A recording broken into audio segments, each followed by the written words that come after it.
venues are really coming together now. We now know all our team bases, so we visited our team base, our hotels and training fields to make sure all the logistics were in place. And for me, pretty happy with most of the things that are developing up there. There's a couple of little things to sort out at some of the venues, but overall everything looks really good towards Rugby World Cup 2019. Certainly, we start off against Australia at the Sapporo Dome. Very impressive stadium, indoor stadium. That's going to be a pretty special place to play.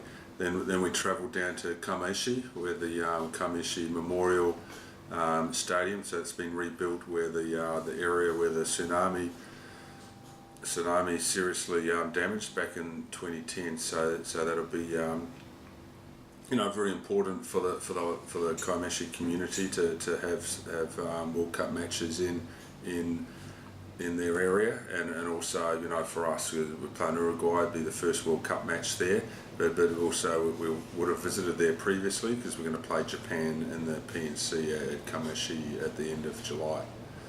Then we travelled down to Osaka at the Hanazono Stadium, very impressive long-time rugby stadium in Osaka, very good looking venue, and good training venues in Osaka as well. Then we travelled south to Oita for the final game at big stadium at Oita. It was built for the Soccer World Cup in Japan. Massive stadium there, and hopefully with everything going well, we stay in Oita, because quarterfinals for our pool will also be held at the Oita Stadium. So all things going well, we'll be based there for a while. Looking forward to a successful Rugby World Cup. Well, certainly, in the near future, I want to make a trip down to New Zealand next week and visit some players there, talk to their coaches. Also, do some planning with some of our technical coaches there in New Zealand while I'm there. So that's an important week, and then going to take a short break over Easter. It'll be my last break before the Rugby World Cup, so take a bit of R&R with the family over Easter. Then, as you say, we're into May, June. Very short time. Competitions in Europe will be starting to finish in May for teams that don't play in the finals, and those players will be returning to Fiji. Really important time for our players then as they return to make sure that they maintain their fitness levels, and so they're really ready to hit the ground running when we assemble in July. An extended squad, first week of May, I'll name a wider squad, probably about 50 players, to be quite inclusive there of the players we're looking at.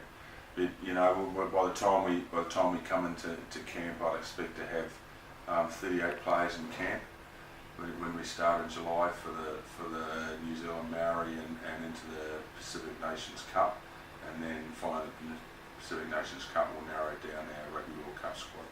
Oh, look, for me, I think the Rugby World Cup's an exciting time. Once every 4 years, and I think this year we've got a fantastically talented group of players coming together. We know we've got a lot of work to do, and we've got some big challenges in our pool with Australia and Wales particularly, but also Georgia, a very good strong team as well. So there's no easy road in the World Cup. We know we've got a lot of work to do in our preparation, but I believe that if we work really hard and get everything right, that we can be successful in progressing through the playoff phases of the tournament. And for all our fans, I say, look, just really get behind the team. Show your support for the team.